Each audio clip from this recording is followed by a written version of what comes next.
5 things to look into before applying for an IPO. Few days ago, we had asked for topic suggestions for IGTV on Instagram.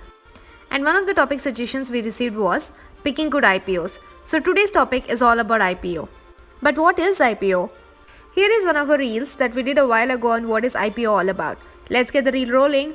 Initial public offering or offer, famously known as IPO, is a public offering in which shares of a company are sold to institutional investors, meaning the big guys such as pension funds, mutual funds, money managers. Basically, you get the idea. Companies with a lot of Along with the institutional investors, it is also offered to the retail investors, aka the common janta, and not so common ones as well. We are talking about the HNIs, high net worth individuals. Now that you know what an IPO is, let's move on to things you need to look into before applying for one. First is the financial performance. Read the profit and loss statements of the company you want to invest in. Look at their operating costs and investments. Second is the future prospects of the company. Look into what the company's plans are, what is their expansion plan, what are their R&D investments, and more. Third is the reason for raising the IPO.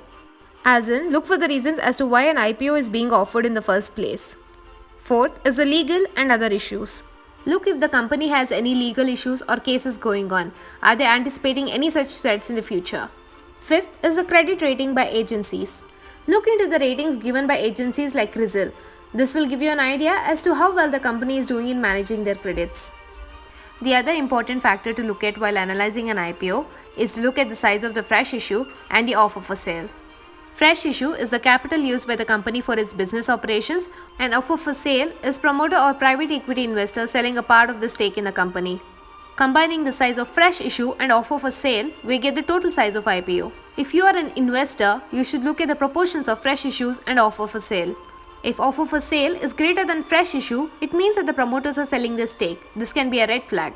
Whereas, if offer for sale is less than fresh issue, it indicates that the promoters are not keen on reducing the stake in the company, which indicates future growth visibility.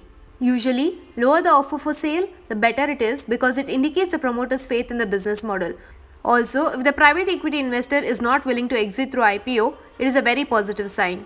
Shares should be valued in order to have an idea if the price of the shares is fairly valued or overvalued.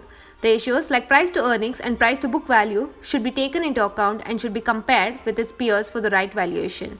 This means that the shares are available at a fair price and one can consider to invest in IPO. However, if it is overpriced in comparison to the shares of peer companies, then the investment should not be made. Here are some of the best company checkpoints. Net debt of no more than 2 times cash profits. A return on capital within the first quartile of the FTSE All Share or AIM All Share during the last 12 months. Earning growth of at least 10% forecast for the next 12 months.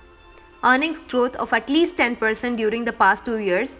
Gross margin progression during the past 3 years. And levered free cash flow within the first quartile of the respective index as above. Now you know, if you like this content, don't forget to like, share and save this video for future reference. See you until next time.